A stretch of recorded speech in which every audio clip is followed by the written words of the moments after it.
तो general organic chemistry, देखो organic chemistry का सबसे मेन चैप्टर ये है, क्योंकि इसके बिना आप लोगों को दूसरा चैप्टर आएगा ही नहीं।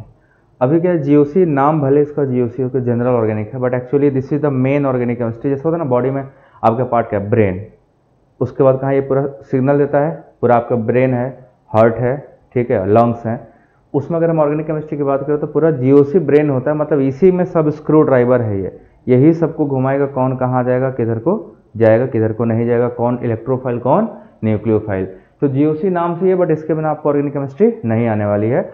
अब इसको क्या 3 पार्ट में हम लोग पढ़ेंगे, जीओसी 1, जीओसी 2 और जीओसी 3 के पार्ट में। अभी तक मैं इसको 2 पार्ट में पढ़ाता था, बट अभी क्या ना थोड़ा सा मॉडिफाई किया, 3 पार्ट में भी पढ़ाऊंगा। 3 पार्ट में क्या होगा, ये पूरा जितना कुछ होता है ऑर्गेनिक केमिस्ट्री में बेसिक चीज़ें आप यहीं सीख जाओगे। उसके बाद एडवांस चीज़ें सीखने के लिए हम मैकेनिज्म की बात करेंगे और रिएक्शन इंटरमीडिएट की बात करेंगे। तो आज सबसे पहले शुरू करता हूँ जीओसी में हम किन चीज़ों पे बात करने वाले हैं। तो देखो जीओसी तो है तो वैसे बहुत ही टेक्निकल चीज़ें, आसान है, मगर अगर आप कॉन्सेंट्रेशन बना कर रखोगे, रेगुलरिटी मेंटेन रखोगे तो ये चैप्टर बहुत ही ईजी हो जाएगा। बट हाँ, कई सारे ऐसे पॉइंट होंगे, छोटे छोटे पॉइंट्स होंगे जो रिएक्शन मैकेनिज्म में फंस जाता है, आपको यहीं से मिलेंगे कि उसको लगाएंगे तो काम हो जाएगा। तो किसी भी ऑर्गेनिक केमिस्ट्री के स्टार्ट करने से पहले हमें 2 चीज़ें पता होना चाहिए कि ऑर्गेनिक केमिस्ट्री में पूरा रोल सबस्ट्रेट और रिएजेंट का होता है।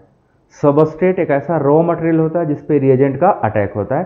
तो मैं एक आउटलाइन देखो बना के देता हूँ। जैसे हमारे पास क्या होना चाहिए, सबस्ट्रेट। अगर कोई पूछो व्हाट इज सबस्ट्रेट, तो सबस्ट्रेट क्या होता है, क्या बताओगे, एक रॉ मटेरियल होते हैं। सबस्ट्रेट्स क्या होते हैं, रॉ मटेरियल, जिन पे किसका अटैक होता है, रिएजेंट्स का। These are attacked by reagents. अभी रिएजेंट्स के बारे में पूरा डिटेल बताऊंगा। अटैक्ड बाय रिएजेंट्स, जब इस पे रिएजेंट का अटैक होगा सो पॉसिबिलिटी देखो 2 चीज़ों की है, एक इंटरमीडिएट का फॉर्मेशन हो, ठीक है, इंटरमीडिएट का फॉर्मेशन हो, और इंटरमीडिएट के थ्रू क्या बन जाए, प्रोडक्ट का फॉर्मेशन हो जाए। एक ये चांसेस हैं कि रिएक्शन में पहले क्या हो, इंटरमीडिएट का फॉर्मेशन हो फिर प्रोडक्ट बने। सम टाइम क्या होता है कि इंटरमीडिएट का फॉर्मेशन नहीं होता है, ये सबस्ट्रेट और रिएजेंट डायरेक्ट जाके क्या करते हैं, प्रोडक्ट का फॉर्मेशन करते हैं। सो अगर डायरेक्ट जाके करेगा ऐसे रिएक्शन को हम लोग कंसर्टेड रिएक्शन बोलते हैं। क्या बोला जाता है, कंसर्टेड रिएक्शन, या इसी को हम लोग बोलते हैं single step reaction, also known है सिंगल स्टेप रिएक्शन। सो कंसर्टेड रिएक्शन में जो सिंगल स्टेप रिएक्शन होते हैं उनमें कोई इंटरमीडिएट का फॉर्मेशन नहीं होगा, और जिनमें इंटरमीडिएट का फॉर्मेशन होगा वो रिएक्शन मल्टी स्टेप होते हैं। तो अगर आपने कभी काइनेटिक्स पढ़ा होगा तो आप लोग को 2 चीज़ें पता होगी।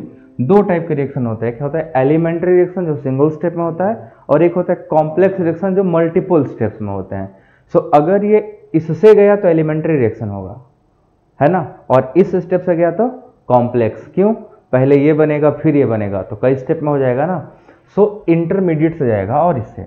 अब देखो ध्यान से, सबसे पहले हमारे दिमाग में 2 बातें आएगी कि व्हाट इज सबस्ट्रेट, सबस्ट्रेट क्या होता है, फिर दूसरा पार्ट है रिएजेंट क्या होता है।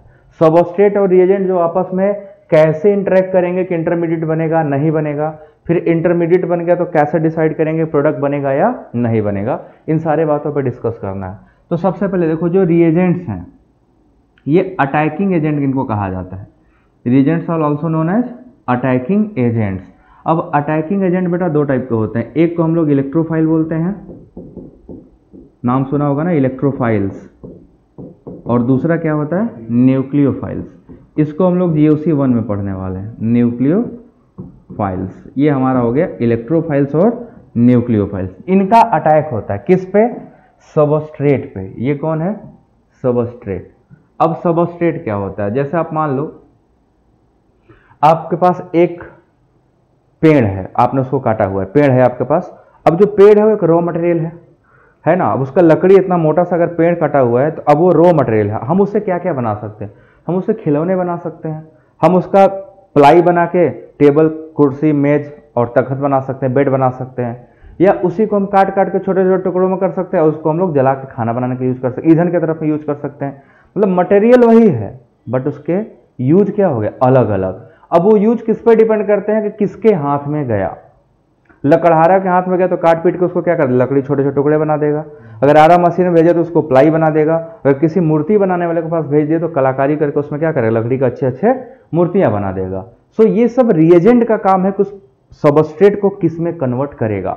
सो अगर हमें ये पता हो कि रिएजेंट का कैसा नेचर है, कौन सा रिएजेंट है, तो सबस्ट्रेट से क्या बनने वाला हमें पता चल जाएगा। अब देखो जैसे हमने दो वर्ड लिए, एक इलेक्ट्रोफाइल नाम लिया, दूसरा क्या नाम लिया, न्यूक्लियोफाइल। अब सब जानते हो कि इलेक्ट्रोफाइल का मतलब होता है इलेक्ट्रॉन लविंग स्पीसीज। ये क्या होते हैं, इलेक्ट्रॉन लविंग स्पीसीज, मतलब ऐसे स्पीसीज जिनको इलेक्ट्रॉन चाहिए। लविंग मतलब जिनको इलेक्ट्रॉन की नीड है। ये न्यूक्लियस लविंग, न्यूक्लियस का चार्ज कैसा होता है, एटम में न्यूक्लियस पे क्या चार्ज है, पॉजिटिव चार्ज होता है ना न्यूक्लियस। तो पॉजिटिव चार्ज मतलब इनके पास इलेक्ट्रॉन डेंसिटी हाई है और इनके पास इलेक्ट्रॉन डेंसिटी लो है, तभी तो इनको इलेक्ट्रॉन चाहिए। तो इलेक्ट्रोफाइल्स के पास इलेक्ट्रॉन डेंसिटी क्या होता है, लो होता है, और न्यूक्लियोफाइल के पास इलेक्ट्रॉन डेंसिटी हाई होता है। तो अगर इलेक्ट्रोफाइल हमारे पास है तो हम सबस्ट्रेट पर अगर भेजेंगे तो सबस्ट्रेट में रीजन्स हो सकते हैं। एक ऐसा रीजन हो जहां इलेक्ट्रॉन डेंसिटी कम हो, या एक ऐसा रीजन हो सकता है जहां इलेक्ट्रॉन डेंसिटी ज्यादा हो। अब बता ये कहां अटैक करेगा, जहां इलेक्ट्रॉन डेंसिटी कम होगा वहां, कि इलेक्ट्रोफाइल जहां इलेक्ट्रॉन डेंसिटी ज्यादा होगा वहां, किस जगह पर अटैक करेगा। इलेक्ट्रोफाइल के पास खुद ही इलेक्ट्रॉन की कमी है, वो कम पे क्यों अटैक करेगा, उसको तो इलेक्ट्रॉन चाहिए ना। तो इलेक्ट्रोफाइल सबस्ट्रेट के उस पार्ट पर अटैक करेगा जहां पे इलेक्ट्रॉन डेंसिटी ज्यादा होगी, समझ में आया। और न्यूक्लियोफाइल वहां अटैक करेगा जहां इलेक्ट्रॉन डेंसिटी कम होगा। क्लियर है ना ये बात। अब हमें ये कैसे पता चलेगा कि किस पार्ट पे इलेक्ट्रॉन डेंसिटी ज्यादा है, किस पार्ट पे इलेक्ट्रॉन डेंसिटी कम है, इसी को पढ़ने जानने के लिए हमें जीओसी पढ़ना है, नहीं तो आपको अटैक ही नहीं करा पाओगे ना, कहां अटैक कराना है। ये पहले चीज होगी। दूसरी चीज, जो इंटरमीडिएट बने, आपको पता है कितने टाइप के इंटरमीडिएट होते हैं, 6 टाइप के। पहला होता है कार्बोकैटायन, सभी इंटरमीडिएट का नाम जानते हो आप लोग। दूसरा है कार्बन आयन, तीसरा है फ्री रेडिकल्स,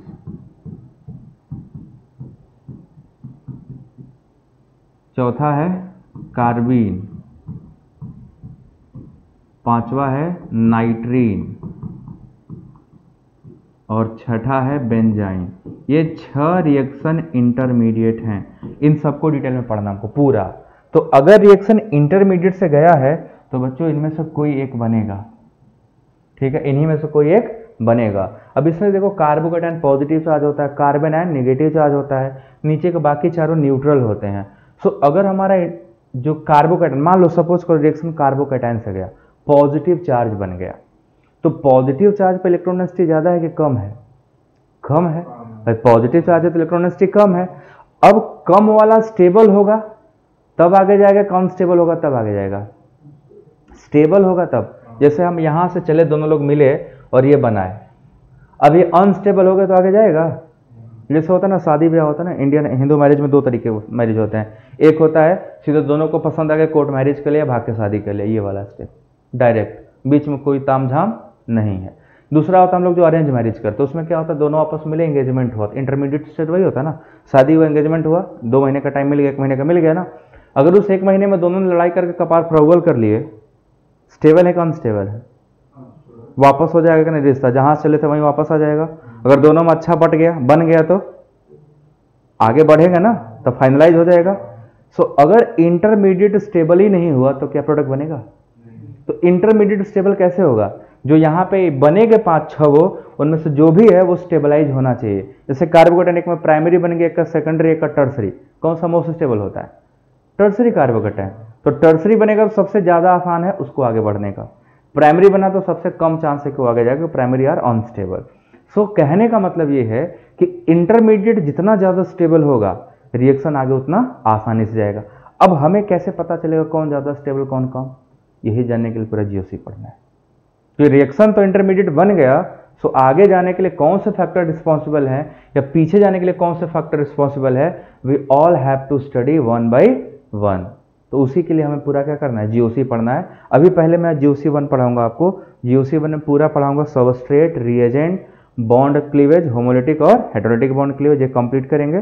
फिर जीओसी 2 में इलेक्ट्रॉनिक इफेक्ट्स पूरा पढ़ा रहा हूँ, और जीओसी 3 में एप्लीकेशन ऑफ इलेक्ट्रॉनिक इफेक्ट। तो ठीक है, इसको छापो सभी लोग फटाक से। ये बात समझ में आया ना, ये क्या होने वाला है। We are going through 1 by 1, step by step complete करेंगे। इसमें सॉल्वेंट भी पढ़ाऊंगा, सॉल्वेंट क्या है, कितने टाइप के हैं, पूरा यहाँ हम लोग करते चलेंगे।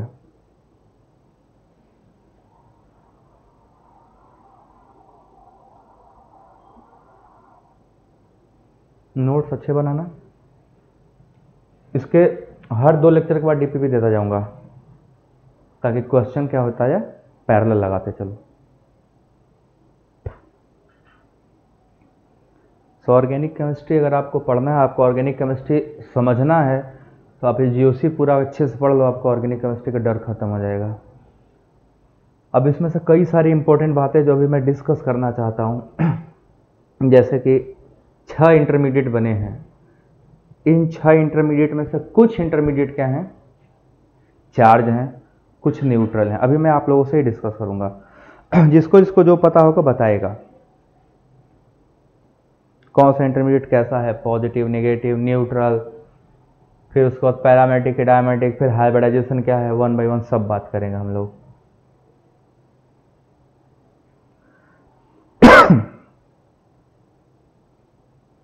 बन गया? चलो नेक्स्ट चलते हैं। सभी इंटरमीडिएट के बारे में डिटेल में बात करने वाले हैं, ठीक है। सभी इंटरमीडिएट के बारे में 1 बाय 1 डिटेल में बात करेंगे, क्या कैसे होता है, क्यों होता है, किसका क्या नेचर है, हाइब्रिडेशन क्या है, शेप क्या है, ये सब बात करेंगे। छोटा छोटा मतलब ब्रीफिंग कर लेते हैं, डिटेल तो पूरा हम लोग रिएक्शन इंटरमीडिएट चैप्टर में पढ़ेंगे ही पढ़ेंगे, पूरा डिटेल पढ़ना है, ठीक है। अब देखो जैसे हम यहाँ पे 1 बाय 1 करते हैं, छोटा छोटा कार्बोकैटायन है ना, पहला इंटरमीडिएट हमारा क्या है, कार्बोकैटायन। सो कार्बोकैटायन कैसा होता है, positive charge, negative charge, positive charge होता है। सो कार्बोकैटायन, इसके बारे में अगर हम छोटा सा, बहुत ज़्यादा डिटेल अभी नहीं लेंगे, बात करेंगे तो 3 बातें इसमें लिखेंगे। पहला क्या होगा, ये पॉजिटिव चार्ज होगा, ठीक है, पॉजिटिव चार्ज। दूसरा पॉइंट क्या होगा इसका, 6 इलेक्ट्रॉन होंगे इसके पास, इलेक्ट्रॉन इन वैलेंस सेल, ठीक है, इसका वैलेंस सेल में 6 इलेक्ट्रॉन है। तीसरा ये डायामैग्नेटिक होगा, क्योंकि 6 इलेक्ट्रॉन है, सभी बॉन्ड पेयर के फॉर्म में होते हैं, डायामैग्नेटिक,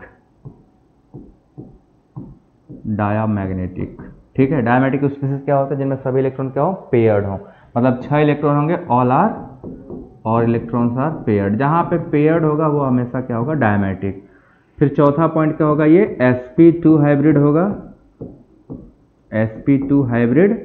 और जो sp2 हाइब्रिड होते हैं उनका शेप क्या होता है बच्चों, ट्राइगोनल प्लेनर, पढ़ा है ना, केमिकल बॉन्डिंग, ट्राइगोनल प्लेनर। तो जो भी कार्बोकैटायन बनेगा देखो ऐसे बनेगा, ये कार्बोकैटायन है और उसका एक हाइब्रिड ऑर्बिटल क्या होगा, अनहाइब्रिड, ये वाला अनहाइब्रिड। तो ये आपका हो गया sp2 और ट्राइगोनल प्लेनर। तो ये बेसिक मतलब बहुत ही शॉर्ट इंफॉर्मेशन है। अगर आप मान लो कहीं पूछ दे वाटर कार्बोकैटायन, तो ये प्रॉपर्टी आपको पता होना चाहिए। कार्बोकैटायन में चार्ज है, ध्यान रखना, ये कैसा है, चार्ज है, डायामैग्नेटिक है, sp2 हाइब्रिड है, ठीक है ना। ये सब इंपॉर्टेंट बात है। इसके वैलेंस सेल में कितने इलेक्ट्रॉन है, 6 इलेक्ट्रॉन, 6 इलेक्ट्रॉन इन यहाँ लिख लेना, इन वैलेंस सेल। सो ये बहुत ही शॉर्ट इन्फॉर्मेशन होगी किसके बारे में, कार्बोकैटायन के। अभी कार्बन आयन के बारे में इंफॉर्मेशन देते हैं आपको, इसको मैं यहाँ लिख दूँ चलेगा।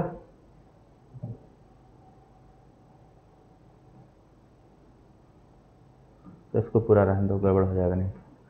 चलो अब चले कार्बन आयन के बारे में थोड़ा सा बताएं। अगर हम कार्बन आयन की बात करें, हल्की इंफॉर्मेशन कार्बन आयन के बारे में,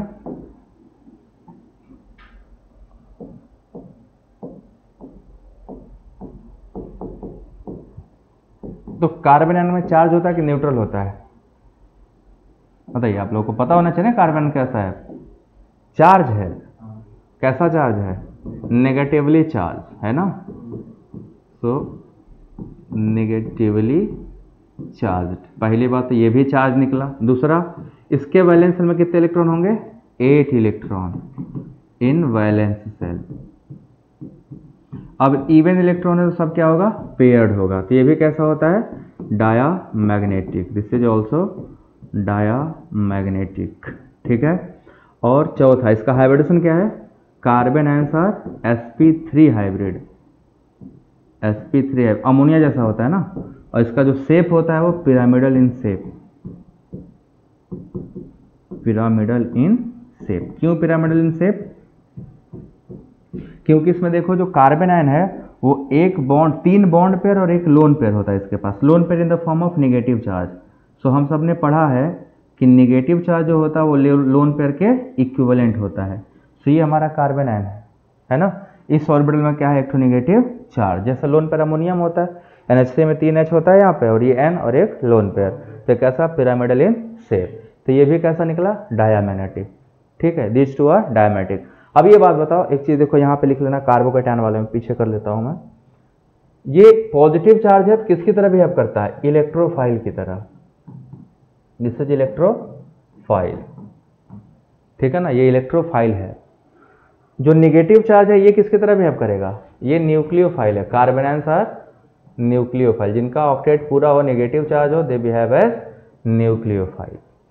ठीक है, जान के कार्बोकैटायन कार्बन आयन के बारे में। एक बार पता है आपको, BHU एंट्रेंस में, मतलब BHU बहुत बड़ी चीज है, उसमें पूछा था कार्बन आयन का हाइब्रिडेशन, वो भी MSc के एंट्रेंस में पूछा था। मजेदार बात है, बच्चे उसको भी कुछ बच्चे गलत लगाए थे। ये बहुत बेसिक चीज है, बट कभी कभी क्या होता है, हम जब ज्यादा पढ़ लेते हैं तो बेसिक चीज भी हमारे दिमाग से क्या होता है, स्किप चला जाता है। इसीलिए मैं पहले सबके बारे में छोटा छोटा इन्फॉर्मेशन दे रहा हूँ, डिटेल तो पूरा पढ़ना है। बनाने का मेथड है, स्टेबिलिटी है, अरेंजमेंट है, कैसे होगा सब। तीसरा क्या था बच्चों, फ्री रेडिकल है ना। तो third intermediate is free radical. इसके बारे में कोई आइडिया हो तो बताओ आप लोग, what are free radicals. Charge की न्यूट्रल, न्यूट्रल हो, इसके बाद चारों न्यूट्रल है, इसके बाद जो चार है ना सब के सब क्या है, न्यूट्रल है। सो पहला पॉइंट क्या हो गया, it is a neutral species, it is a neutral species, first point. Second point, इसके वैलेंस शेल में कितने इलेक्ट्रॉन होते हैं, 7 इलेक्ट्रॉन इन वैलेंस शेल। अब एक चीज देखो, तुम लोगों को समझ में आ गया होगा, 7 इलेक्ट्रॉन है तो डायमेटिक होगा पैरामेटिक होगा, ये किसी भी कीमत पे 7 इलेक्ट्रॉन पेयर हो सकते हैं क्या, एक अनपेयर बच जाएगा ना, तो इट हैज 1 अनपेयर्ड इलेक्ट्रॉन, इसलिए क्या होगा ये पैरामेटिक, इट इज पैरामैग्नेटिक। क्यों पैरामेटिक है, क्योंकि इसके पास एक अनपेयर इलेक्ट्रॉन है, और जिनके पास अनपेयर इलेक्ट्रॉन होते हैं वो पैरामैग्नेटिज्म शो करेंगे। चौथा पॉइंट क्या है, it is also sp2 hybrid and trigonal planar in shape. ठीक है, इनका शेप भी क्या होता है, ट्राइगोनल प्लेनर होता है। ठीक है, तो अगर कार्बन आयन का हम शेप बनाने जाएं तो हमें कार्बन का शेप ऐसा मिलेगा, रेडिकल का। एक कार्बन पे क्या लगा होगा, बिंदी, सिंगल इलेक्ट्रॉन, ये बिंदी है। ठीक, और एक ऐसा है कार्बोकैटायन की तरह ही है बट न्यूट्रल, और इसके पास कितने इलेक्ट्रॉन है, 7 electron. So this is our free radical species. पूरा बनाते चलिए आप लोग। जो बच्चे ऑनलाइन देख रहे हैं वीडियो को लाइक करके चैनल को सब्सक्राइब जरूर कर दीजिएगा आप लोग, और वीडियो लाइक करके एक बार शेयर जरूर किया करिए, यह आप लोगों से बहुत ही काइंड रिक्वेस्ट है। बन गया भैया जी, आगे चला जाए। अगला इंटरमीडिएट कौन सा है हमारा, रेडिकल के बाद कार्बीन। सो ये शायद आप लोगों के लिए पहली बार होगा ना, नया चीज सुन रहे हो कार्बीन, इसके पहले सुने हो कार्बीन कहीं, ये है आपके सिलेबस में ही है, सुना नहीं होगा है ना, या बताया नहीं गया होगा मुझे लग रहा है। ठीक है, जो भी होगा अभी सुन लो। सबसे पहले कार्बीन भी न्यूट्रल होते हैं, कैसे होते हैं, neutral, it is a neutral species. अच्छा ये बताओ, रेडिकल के मैं एक चीज लिखना छूट गया, इलेक्ट्रोफाइल की न्यूक्लियोफाइल, आप लोग बताइए, रेडिकल्स आर न्यूक्लियोफाइल की इलेक्ट्रोफाइल। देखो जिनका ऑक्टेट इनकम्प्लीट है, ऑक्टेट से कम इलेक्ट्रॉन है, वो सब इलेक्ट्रोफाइल है, उनको इलेक्ट्रॉन चाहिए ना ऑक्टेट के लिए, तो 7 ही इलेक्ट्रॉन है ना, तो क्या हो गया, इलेक्ट्रोफाइल। ठीक है, सबसे पहले क्या, carbene is a neutral species. दूसरा पॉइंट, इसके वैलेंस शेल में 6 इलेक्ट्रॉन होते हैं, it has 6 electron in their valence shell. अभी इनमें ना एक कहानी है, वो बता दूं, क्योंकि नाइट्रोजन में भी वही होगा, 6 इलेक्ट्रॉन इन वैलेंस शेल। अब देखो कैसे होता है, कार्बीन में एक्चुअली कार्बीन इज बाईवैलेंट, ठीक है, कार्बीन में कार्बन क्या होता है, बाईवैलेंट होता है R1 और एक पेयर ऑफ इलेक्ट्रॉन होता है। अगर ऐसा होगा then this is called singlet carbene. इसको दो टाइप का होता है, सिंगलेट और triplet. This is called singlet carbene, ठीक है। और एक और फॉर्म कार्बीन का होता है जिसमें RCR ऐसे होता है, दोनों इलेक्ट्रॉन अनपेयरिंग कर जाते हैं, ठीक है, ऐसे अनपेयर, तो इसको हम लोग बोलते हैं ट्रिपलेट कार्बीन। क्या बोलते हैं, ट्रिपलेट कार्बीन। सो अभी सब ध्यान रखना है, बाद में डिटेल पढ़ाऊंगा। सो अगर सिंगलेट कार्बीन है, ठीक है ना, तो सिंगलेट कार्बीन का हाइब्रिडेशन sp2 होता है, क्योंकि पेयर ऑफ इलेक्ट्रॉन को लोन पेयर की तरह काउंट करेंगे, तो दो बॉन्ड पेयर और एक लोन पेयर, sp2 हो जाएगा। बट एक एक इलेक्ट्रॉन को काउंट नहीं करते हैं, तो इसका हाइब्रिडेशन क्या हो जाएगा, sp हाइब्रिड, ठीक है। देखो लीनियर है और ये ट्राइगोनल है, ठीक। दूसरा ये डायमेटिक हो गया, पैरामेटिक, ये डायामैग्नेटिक है ना, डायामैग्नेटिक है। और इसमें अनपेयर्ड इलेक्ट्रॉन है तो ये क्या हो जाएगा, पैरामैग्नेटिक।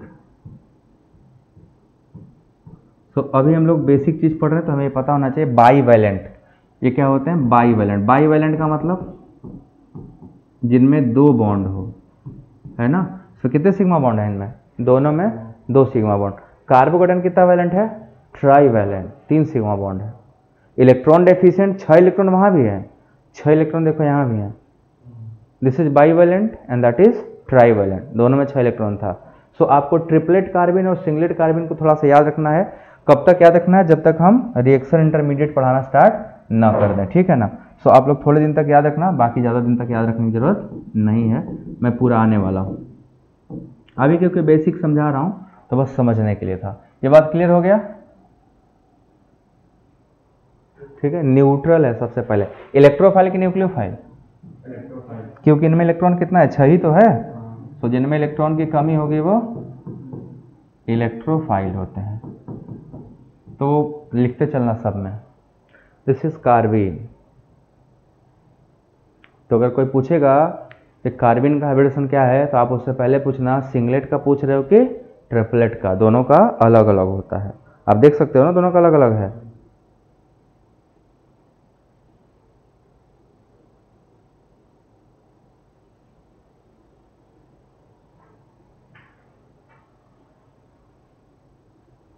ये हमारा था 4th रिएक्शन इंटरमीडिएट ना, ये सब बनेंगे और सब सिलेबस में है।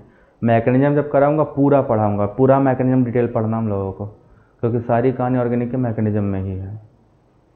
आगे बढ़े बच्चों, नेक्स्ट है नाइट्रीन। उसमें भी ये सब होता है, जिसमें लिखा है ना वो सब उसमें भी होता है, सिंगलेट और ट्रिपलेट। एक चीज का अंतर है बस, वो मोनोवैलेंट होता है। नाइट्रीन, this is the 5th reaction intermediate, है ना। 5वां रिएक्शन इंटरमीडिएट हमारा क्या है, नाइट्रीन है। सबसे पहली बात, it is a neutral species. ये भी कैसा निकला, न्यूट्रल। चार्ज देखो अभी तक कितने निकले हैं, केवल पहला और दूसरा, तो this is a neutral species, ठीक है, पहली बात। दूसरी बात, it is a monovalent, it is monovalent species. sp का मतलब स्पीसीज हैविंग 6 इलेक्ट्रॉन, मतलब बॉन्ड एक ही है बट इलेक्ट्रॉन 6 हैं। तो इससे क्या पता चलेगा, लोन पर कितने होंगे, इसमें 2 होंगे। ये ऐसा होता है, देखो नाइट्रोजन, इसके पास क्या होता है, 2 इलेक्ट्रॉन पेयर के फॉर्म में, एक ये और दूसरा ये। This species called, this species is known as nitrene, ठीक है। अब अभी मैंने जैसे कि बताया था, नाइट्रीन भी 2 टाइप का होते हैं। कौन कौन सा टाइप का, सिंगलेट और ट्रिपलेट। बना के दिखाता हूँ, थोड़ा दूर हो गया था ना। देखो अगर सिंगलेट नाइट्रीन होगा तो क्या होगा, RN, 2 इलेक्ट्रॉन क्या होंगे, पेयर्ड फॉर्म में। दिस इज कॉल्ड सिंगलेट नाइट्रीन, ठीक है। और अगर ट्रिपलेट होगा तो इसमें क्या हो जाएगा, एक इलेक्ट्रॉन अनपेयर हो जाएगा और एक पेयर्ड फॉर्म में रहेगा। दिस इज ट्रिपलेट, ध्यान रखना, जैसे पूछा जाएगा कैसे पहचानना ट्रिपलेट कब कहेंगे सिंगलेट कब। अगर अनपेड इलेक्ट्रॉन एक है ना, तो सिंगलेट कहलाएगा। सॉरी एक भी नहीं, जीरो है तो अनपेड इलेक्ट्रॉन, जीरो है तो सिंगलेट, दो है तो, एक है तो डबलेट, दो है तो ट्रिपलेट, जो है उससे एक ज़्यादा। जैसे मान लो ये रूल होता है, देखो जो निकालने का n+1 रूल होता है, n+1, जहाँ n number of unpaired electron है। अगर n+1 यहाँ पे मल्टीप्लिसिटी इसको बोलते हैं, ठीक है, क्या बोलते हैं, मल्टीप्लिसिटी। अभी देखना कैसा निकलेगा।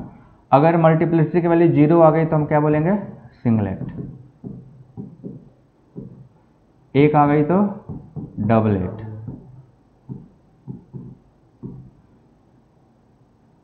मल्टीप्लिसिटी की वैल्यू नहीं है, एन की वैल्यू है, एन, ठीक है, एन की वैल्यू है। अगर एन बराबर जीरो है तो सिंगलेट, एक है तो डबलेट, दो है तो ट्रिपलेट, चार होगा तो क्वार्टेट बोलते हैं, चार होगा तो क्वार्टेट, जीरो होगा तो एन बराबर जीरो तो सिंगलेट, दो का डबलेट, तीन का ना, एक जीरो का सिंगलेट, एक का डबलेट, दो का ट्रिपलेट, तीन का क्वार्टेट और चार का क्विंटेट। सॉरी तीन लिखना है उसको, तीन का क्वार्टेट और चार होगा तो क्विंटेट। अब ये n की वैल्यू है, कैसे आ जाएगा देखो, अगर n बराबर जीरो रखोगे तो मल्टीप्लिसिटी एक आएगी, है ना, तो n बराबर सिंगलेट हो जाएगा। अगर हम n बराबर अनपेड इलेक्ट्रॉन दो हो गए, एक हो गए, तो मल्टीप्लिसिटी दो आएगी, डबलेट। अब जैसे यहाँ पे देखो कितने अनपेड इलेक्ट्रॉन है, जीरो, जीरो, तो वहाँ पे क्या रखेंगे इनकी value, zero plus one, multiplicity कितनी आएगी, एक, तो एक को क्या बोलते हैं, सिंगलेट। ये जो वैल्यू है किसकी वैल्यू है, ये n की वैल्यूज है ना। तो अनपेड इलेक्ट्रॉन देख के तुम बताओगे, एक भी नहीं है तो सिंगलेट, एक है तो डबलेट, दो है तो ट्रिपलेट, तीन है तो क्वार्टेट, चार है तो क्विंटेट। जितने अनपेड इलेक्ट्रॉन है उसमें एक जोड़ देना है बस। तो दिस इज कॉल्ड सिंगलेट। अब पीछे तुम जो कार्बिन देखे हो वो भी देख लो, पहले वाले में भी अनपेड इलेक्ट्रॉन है, नहीं है, तो नहीं है तो n बराबर जीरो, तो फॉर्मूला में n बराबर जीरो प्लस वन, तो मल्टीप्लिसिटी कितनी आई, वन, उसको वन आएगी तो सिंगलेट। और जो ट्रिपलेट बना है उसमें कितना अनपेड इलेक्ट्रॉन है, दो, तो n की वैल्यू कितनी रख देंगे, दो, तो टू प्लस वन हो जाएगा, तीन आ जाएगा, तीन से क्या होगा, ट्रिपलेट। नहीं, ये n की वैल्यू इसको यहाँ रखो तब मल्टीप्लिसिटी आएगी। ये कंफ्यूज नहीं होना कि ये इसकी वैल्यू नहीं है, वो अनपेड इलेक्ट्रॉन, हमें तो यहाँ अनपेड इलेक्ट्रॉन ही देख सकते हैं ना। इसमें कितने अनपेड इलेक्ट्रॉन है, दो है, दो अनपेड इलेक्ट्रॉन है, तो ये वाला बात आ गया ट्रिपलेट। तुम यहाँ से निकाल लो, n की वैल्यू दो रखो, दो प्लस वन बराबर तीन, तीन से ट्रिपलेट, समझ गया ना, ये बात है। सो सिंगलेट का इसमें भी हाइब्रिडेशन वही होगा। ये कैसा हाइब्रिड होता है, sp2, डाया के पैरा, डायमैटिक होगा ना, दिख रहा है ना साफ साफ कि अनपेड इलेक्ट्रॉन क्या है, जीरो है। ये कैसा हाइब्रिड होगा, sp लीनियर, और ये कैसा होगा, पैरामैग्नेटिक। सो अगर कहीं क्वेश्चन पूछ देना, अगर तुम्हें उसको घुमाना होगा तो पूछ देगा which how many of the following species are paramagnetic, या पूछेगा which of the following species is diamagnetic, दे देगा carbocation, free radical, triplet carbene, triplet nitrene. अब जिसको ट्रिपलेट सिंगलेट पता ही नहीं होगा, नाइट्रीन केवल पता होगा, वो गड़बड़ कर देगा, है ना। कुछ स्पीसीज पैरा है, कुछ स्पीसीज एक है डायमैग्नेटिक है। सो बी केयरफुल, जब लिखना तो बहुत ध्यान रखना कि किन चीज़ों को ध्यान में रखना है। सो दिस इज अबाउट द नाइट्रीन।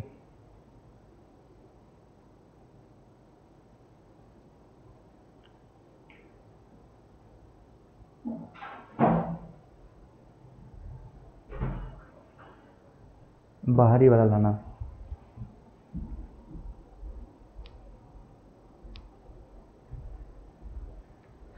ये था हमारा पांचवा रिएक्शन इंटरमीडिएट। मतलब सबके बारे में पता होना जरूरी है। ये पता चला नाइट्रीन कोई पूछ दिया, हम मुंह बना के बैठे हैं, एग्जाम में ही आ जाएगा भाई। कई बार कार्बोकैटायन का हाइब्रिडेशन पूछा है, कार्बेनायन का हाइब्रिडेशन पूछा है। सो पता चला कि हमें पता, बड़े बड़े केमिस्ट्री पढ़ गए और ये छोटा वाला हमें पता है नहीं, ये होता है। सो बेटा इसको अच्छे से बनाना। वो मल्टीप्लिसिटी में जो कन्फ्यूजन हो रहा है, ये n की वैल्यूज में लिखा हूँ, ठीक है ना। n क्या है, नंबर ऑफ अनपेयर्ड इलेक्ट्रॉन, लिख देता हूँ वहाँ पे ना। n क्या है, number of unpaired electron, number of unpaired electrons.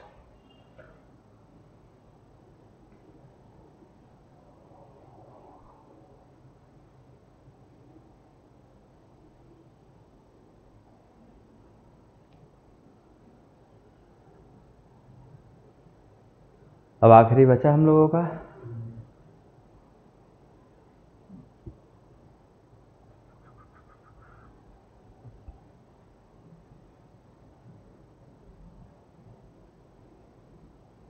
बताएं लास्ट वाला।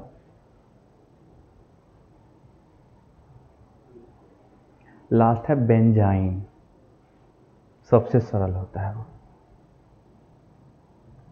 ठीक है। 6 इंटरमीडिएट है हमारा बेंजाइन।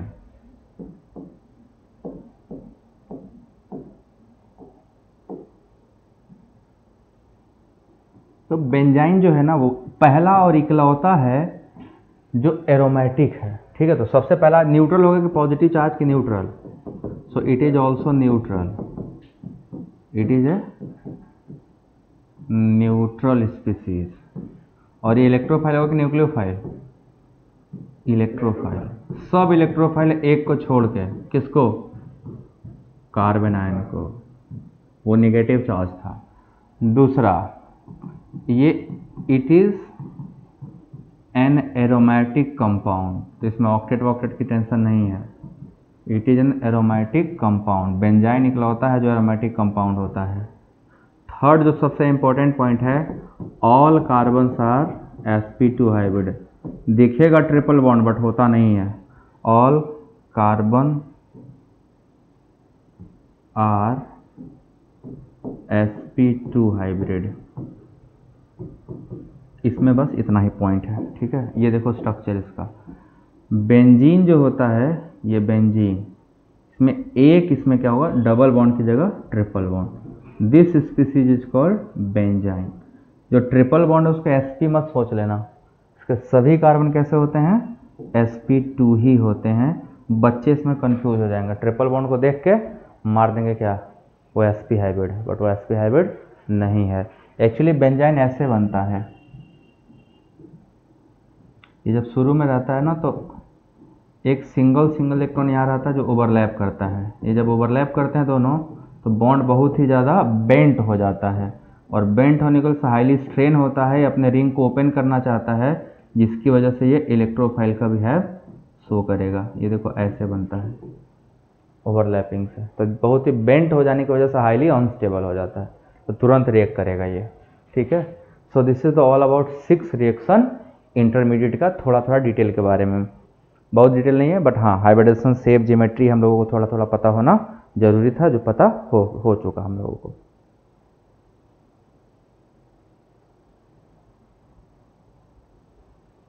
अब हम लोग पढ़ेंगे GOC1। ये GOC1 का ही पार्ट है जो पढ़ रहे हो, ठीक है ना। सो GOC1 में अब इसके बाद पढ़ेंगे बॉन्ड क्लीवेज, फिर सॉल्वेंट, फिर अटैकिंग स्पीसीज।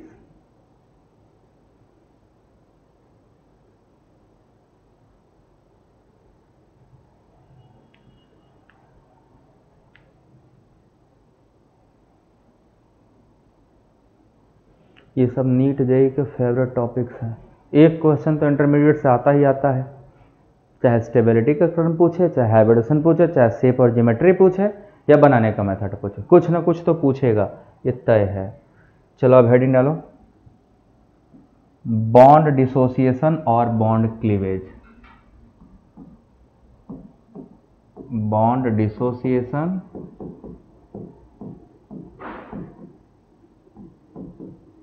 और बॉन्ड क्लीवेज।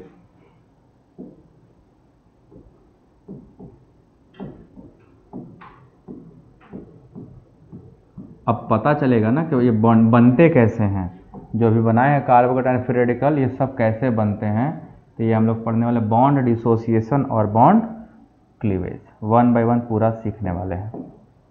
देखो, जो कोवेलेंट मॉलिक्यूल होते हैं उनका डिसोसिएशन या क्लीवेज 2 टाइप से होता है, एक को होमोलिटिक बॉन्ड क्लीवेज बोलते हैं, दूसरे को हेटेरोलिटिक बॉन्ड क्लीवेज, ठीक है ना। सो जो कोवेलेंट कंपाउंड्स जो होते हैं, मैं लिख दे रहा हूँ, covalent compounds are cleaved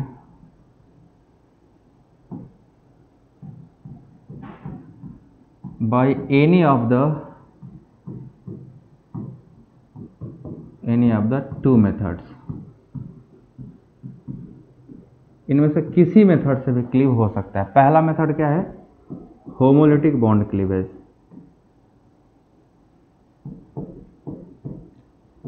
homolytic bond cleavage ये इसलिए इंपॉर्टेंट है क्योंकि आपके सिलेबस में फ्री रेडिकल सब्स्टिट्यूशन पढ़ाना है, ये नहीं आएगा तो वो नहीं आएगा, ठीक है। और दूसरा मेथड है heterolytic bond cleavage. Heterolytic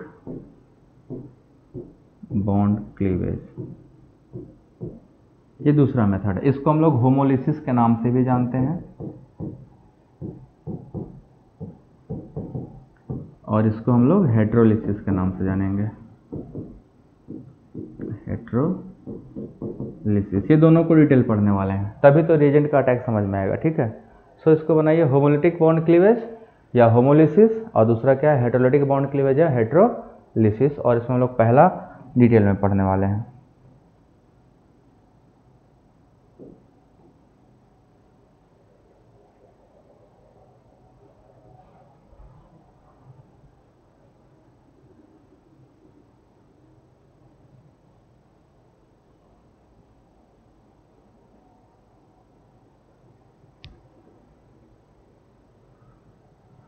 heterolytic bond cleavage, homolytic bond cleavage, जरा समझना।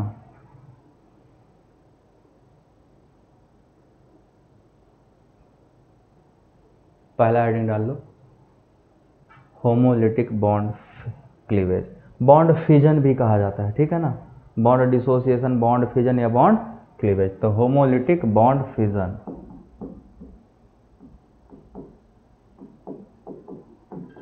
होमोलिटिक बॉन्ड क्लीवेज या होमोलिसिस। फिजन भी कहा जाएगा तो एक ही बात है, एक फिजन होता है वर्ड, एक फ्यूजन होता है। दोनों में अंतर जानते हो? फ्यूजन और फिजन में क्या डिफरेंस है? फ्यूजन का मतलब है तो दो का जुड़ जाना, और फिजन का मतलब एक का टूट के दो में डिसोसिएट हो जाना, दैट इज कॉल्ड फिजन। तो यहाँ फिजन होने वाला मतलब टूटने वाला है। अब भाई कुछ लिखना नहीं है, ठीक है, मैं स्ट्रक्चर्स बना लूँ तब लिखना। देखो सबसे पहले क्या है कि जो होमोलिटिक बॉन्ड क्लीवेज होने जाता है तो जो भी मॉलिक्यूल हो, सिग्मा हो पाई, कोवेलेंट बॉन्ड ही टूटेगा, ठीक है ना। सो दो एटम आपस में बॉन्ड कैसे बनाते हैं? By the sharing of pair of electron, यही ना होता है। ये दोनों क्या है? Pair of electron. इसको हम लोग क्या बोलते हैं? Shared pair electron. Shared pair electron के साथ क्या होता है? जब ये दोनों इलेक्ट्रॉन जो शेयर किए हैं 1-1 इक्वली डिस्ट्रीब्यूट हो जाए दोनों बॉन्डेड एटम के बीच में, ठीक। इस रेड वाले पेयर को क्या नाम दिया? This is shared pair electron है, शेयर्ड पेयर इलेक्ट्रॉन, ठीक। कैसे बनता है covalent bond? By sharing of electron between two atom. अब अगर वो एटम इक्वली डिस्ट्रीब्यूट हो जाए दोनों पे, इलेक्ट्रॉन जो दोनों एटम पे, तो that cleavage is called homolytic bond cleavage. ये क्लीवेज होता है कुछ, पहला होता है इनिशिएटर चाहिए, इनिशिएटर, और दूसरा हमारे यहाँ पे सॉल्वेंट। इन दोनों के ऊपर डिपेंडेंट होता है होमोलिटिक बॉन्ड क्लीवेज कैसे होगा, ठीक है। जब एक क्लीवेज हो जाएगा तो हमें क्या मिलेगा? फ्री रेडिकल्स मिलेंगे। देखो फ्री रेडिकल मिलेगा ना, दिख रहा ना बनते हुए फ्री रेडिकल। कैसे दिखा भैया? ये इलेक्ट्रॉन 3 बॉन्ड, एक तो सिंगल इलेक्ट्रॉन आ रहा है, अभी तो रेडिकल पढ़े ना, 3 इलेक्ट्रॉन और एक सिंगल इलेक्ट्रॉन। तो ये हमारा क्या बन गया? फ्री रेडिकल का फॉर्मेशन। बाकी डिटेल आपको पता है। फ्री रेडिकल बन गया तो डाया की पैरा? डाया मैग्नेटिक है ना, और sp2 हाइब्रिड। अभी अभी पूरा बताया हूं मैं, ये बन जाएगा, पक्की बात। अब सिचुएशन क्या है? कंडीशंस होंगे कुछ, अपने मन जब मन तब हो जाएगा क्या? ये बताओ, क्या जब मन करेगा तब होमोलिटिक हो जाएगा, जब मन करेगा तब हेटेरोलिटिक हो जाएगा? नहीं, ऐसा बिल्कुल ही नहीं है। 4 महत्वपूर्ण वेरी इंपॉर्टेंट कंडीशंस हैं पहला सब सुन लो, पहला कंडीशन है होमोलिटिक बॉन्ड क्लीवेज तब होगा जब मॉलिक्यूल गैस फेज में होगा। पहला, होमोलिटिक बॉन्ड क्लीवेज तब होगा जब सॉल्वेंट नॉन पोलर होंगे। तीसरा, होमोलिटिक बॉन्ड क्लीवेज तब होगा जो शेयरिंग, जिनके बीच में इलेक्ट्रॉन शेयर हुआ है, ये कार्बन है और ये कार्बन है ना, दोनों के इलेक्ट्रोनेगेटिविटी डिफरेंस या तो जीरो हो या तो बहुत कम हो। और रेडिकल इनिशिएटर चाहिए, वहाँ पे हम लेते हैं H new, sunlight, UV light, है ना, स्ट्रॉन्ग हीटिंग या परऑक्साइड, तब होगा, अदरवाइज ये नहीं होगा। तो इस क्लीवेज को क्या डिफाइन करेंगे? Those bond fission which involve equal distribution of shared pair electron between bonded atom, such cleavages are called homolytic bond cleavage। ठीक है, तो इसको बना लो और लिख लिया जाए, फिर कंडीशन लिखा जाएगा।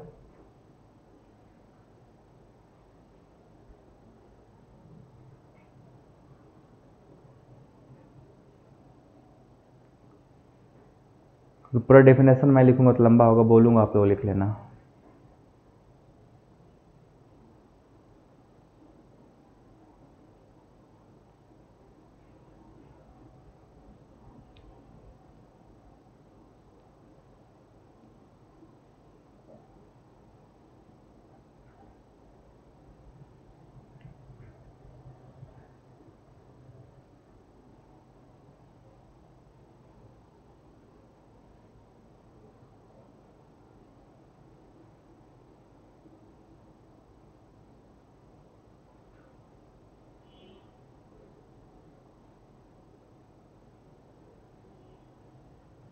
बन गया, लिखा जाए। Those bond fission which involve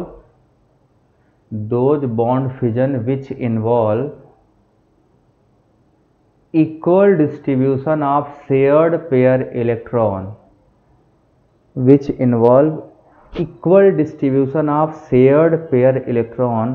between bonded atoms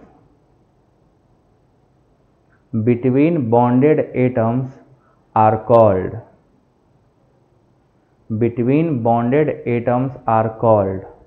homolytic bond cleavage,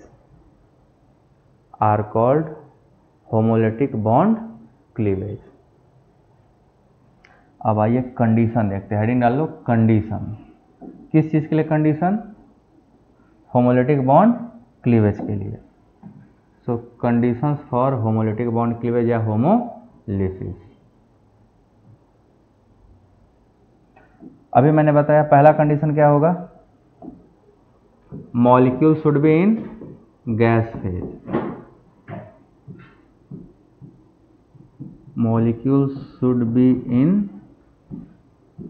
gas phase, the first condition is gas phase में होना चाहिए। दूसरा क्या बताए थे? Solvent should be non polar,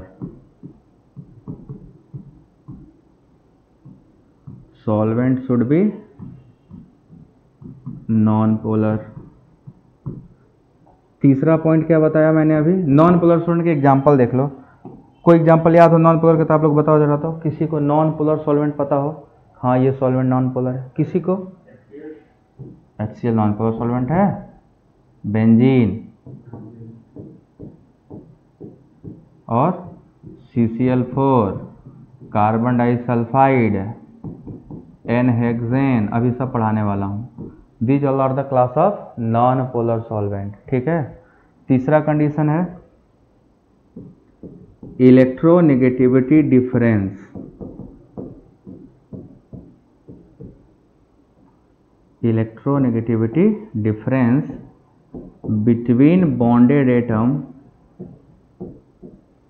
between bonded atom should be zero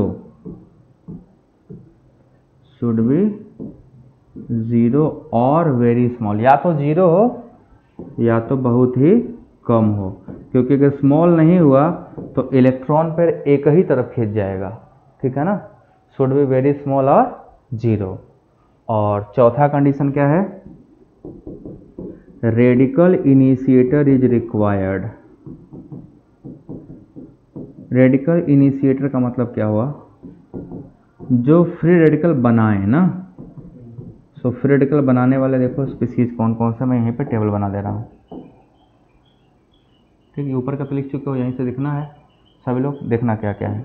radical initiator जो हमारे पास हैं, सबसे पहला है यूवी लाइट, अल्ट्रावायलेट रेडिएशन। किसी को याद है ये रेडिएशन का रेंज कहाँ से कहाँ होता है? यूवी रेंज कहाँ से कहाँ तक आता है ये मार में? 200 से 400 नैनोमीटर, ये यूवी का रेंज है। 400 से 800 तक जाएगा तो विजिबल का रेंज होता है, 800 के ऊपर जाएगा तो आईआर का रेंज आने लगेगा। ठीक है, दूसरा है सनलाइट। सनलाइट एच न्यू, हर जगह सनलाइट इससे नहीं लिखा जाता कि बड़ा हो जाता है तो एच न्यू लिखा जाता है। ठीक है, थर्ड कंडीशन है हीट करो greater than equal to 500 degree centigrade. अगर इतना टेम्परेचर होगा तो पॉसिबली है वो रेडिकल से ही जाता है दिस हाई टेम्परेचर पे। और फोर्थ है in the presence of peroxide. So अगर कोई भी रिएक्शन आपने पढ़ा होगा, जैसे एंटी मार्कोनिकॉफ रूल पढ़ा होगा, HBr प्लस पेरोक्साइड, वो रेडिकल से जाता है। क्लोरीन HNO लिखा है रेडिकल से जाएगा, ब्रोमीन HNO लिखा है तो रेडिकल, कुछ भी हो HNO लगा दिया तो किससे जाएगा? फ्री रेडिकल से। मतलब homolytic heterolytic, homolytic bond dissociation से। So these are the condition, छाप लो।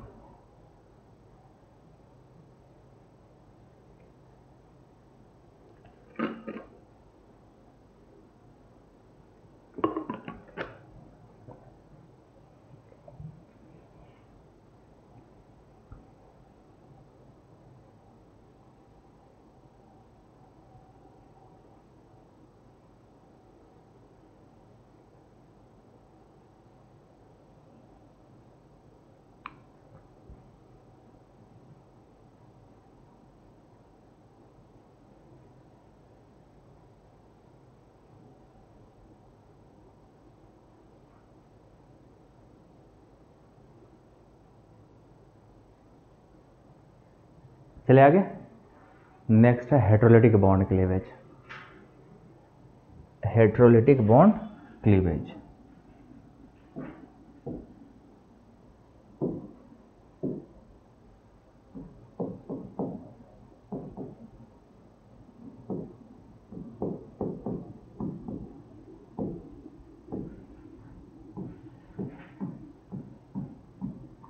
हेटेरोलिटिक बॉन्ड क्लीवेज, इसी को हम लोग क्या बोलते हैं? हेटेरोलिसिस, है ना, हेटेरोलिसिस।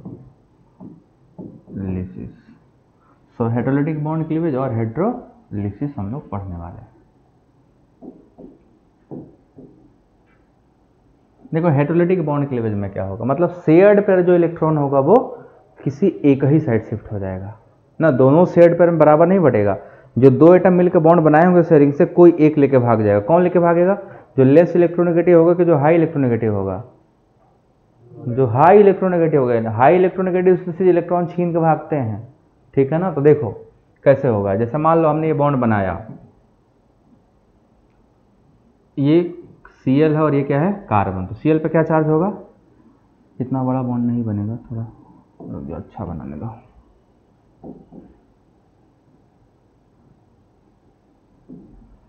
ये मान लो हमने कार्बन है, ये कार्बन, ये कार्बन और ये क्लोरीन। कार्बन क्लोरीन में कौन सा इलेक्ट्रोनेगेटिव डिफरेंस होता है? ये नेगेटिव पार्ट होगा और ये क्या होगा? Positive part. दोनों बॉन्ड कैसे बने होंगे? शेयरिंग ऑफ इलेक्ट्रॉन से बने होंगे ना। ये देखो, अब दोनों में ज्यादा इलेक्ट्रोनेगेटिव कौन है? Cl है। तो क्या होगा? पूरा का पूरा इलेक्ट्रॉन कौन लेके जाएगा? Cl लेके जाएगा, दोनों इलेक्ट्रॉन। तो जब दोनों इलेक्ट्रॉन एक ही साइड चला जाएगा तो Cl पे क्या चार्ज आएगा? नेगेटिव। और कार्बन पे क्या चार्ज आएगा? पॉजिटिव। तो कार्बन क्या बना? पॉजिटिव चार्ज कार्बन को अभी कुछ नाम दिए थे ना, ये हमारा क्या बन गया? कार्बोकैटायन, क्योंकि यहाँ पे chlorine was more electronegative. Plus क्या बन जाएगा? Cl minus. ध्यान से देखो क्या हुआ है, इलेक्ट्रॉन कोई एक ही लेके गया, दोनों में गया तो होमो इक्वल इक्वल, और किसी एक में ही चला गया तो हेटेरो नॉन इक्वल डिस्ट्रीब्यूशन। तो हम इसका डेफिनेशन में क्या लिखने वाले हैं कुछ देर में, कि जब शेयर्ड पेयर इलेक्ट्रॉन कोई नॉन इक्वली डिस्ट्रीब्यूट हो जाए, मोर इलेक्ट्रोनेगेटिव एटम लेकर चला जाए, तो क्या कहलाएगा? वो हेटेरोलिसिस कहलाएगा। क्लियर है ना बात? दूसरा एक और एग्जांपल क्या हो सकता है, जरा देखना बच्चों। ये कार्बन है, ये मैग्नीशियम Cl के साथ जुड़ा है। अब ये बताओ इस वाले केस में कौन ज़्यादा इलेक्ट्रोनेगेटिव, कार्बन की मैग्नीशियम? कार्बन है, क्योंकि कार्बन नॉन मेटल है और मैग्नीशियम तो मेटल है, तो मेटल सा इलेक्ट्रो पॉजिटिव, तो अब इलेक्ट्रॉन लेके कौन भागेगा? कार्बन। तो दिस शेयर पर इलेक्ट्रॉन किसके पास गया? कार्बन के पास। मैग्नीशियम के पास क्या गया? Positive charge. तो यहाँ क्या बनेगा? यहाँ कार्बन पर क्या चार्ज आएगा? नेगेटिव चार्ज, है ना? तो एक नेगेटिव चार्ज आएगा तो उसको हम लोग क्या नाम देते थे? Carbanion. सो कार्बोकैटायन और कार्बन आयन कैसे बनते हैं? बाय हाइड्रोलाइटिक बॉन्ड क्लीवेज से। बन गया ना? अब यहाँ पे देखो, क्योंकि बॉन्ड पोलर है तो सॉल्वेंट कैसा लेना चाहिए? पोलर। भाई ये बॉन्ड पोलर ना है CCl में, इलेक्ट्रोनेगेटिव डिफरेंस जहाँ का पोलरिटी आएगी। तो सबसे पहला केस क्या, अगर कंडीशन की हम बात करें तो सिर्फ दो ही कंडीशन है। पहला कंडीशन क्या है कि इलेक्ट्रोनेगेटिविटी डिफरेंस हाई होना चाहिए कि लो? जितना ज़्यादा होगा उतना आसानी से टूटेगा, है ना? सो फर्स्ट कंडीशन क्या है कि EN difference should be high, EN difference should be very high, कह दो, हाई नहीं, वेरी हाई। और दूसरा क्या होना चाहिए? सॉल्वेंट पोलर कि नॉन पोलर? सॉल्वेंट पोलर कि नॉन पोलर? बोलो। पोलर। क्यों पोलर होना चाहिए? क्योंकि मॉलिक्यूल पोलर है और हम सब पढ़े हैं लाइक डिसॉल्व लाइक। पोलर को डिसॉल्व करता है और नॉन पोलर को। तो पोलर सॉल्वेंट के एक दो एग्जांपल देखो। पानी पोलर सॉल्वेंट है, सभी जितने एल्कोहल है धरती पे सब कैसे हैं? पोलर हैं। तो these are the condition for किसके लिए? Hydrolytic bond cleavage. बना लो।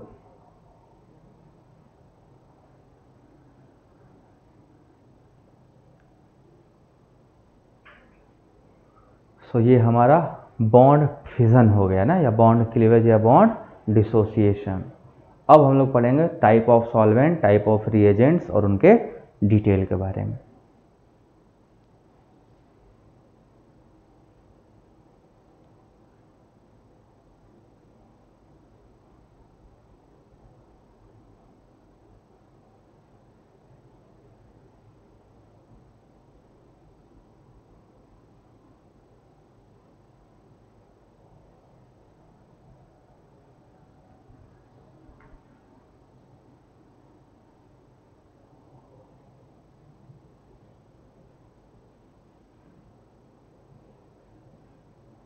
सो यहाँ तक क्लियर हो गया? समझ आया? बॉन्ड डिसोसिएशन क्या होता है, GOC की पढ़ रहे हैं, सभी टाइप के रिएक्शन इंटरमीडिएट के बारे में। सो ये हमारा फर्स्ट लेक्चर था जिसमें हम लोगों ने इसको कंप्लीट किया। ठीक है, अब अगले नेक्स्ट लेक्चर में क्या कंप्लीट करने वाले हैं? सॉल्वेंट, टाइप ऑफ रिएजेंट, मतलब सभी टाइप के इलेक्ट्रोफाइल और सभी टाइप के न्यूक्लियोफाइल 1 by 1। ठीक है।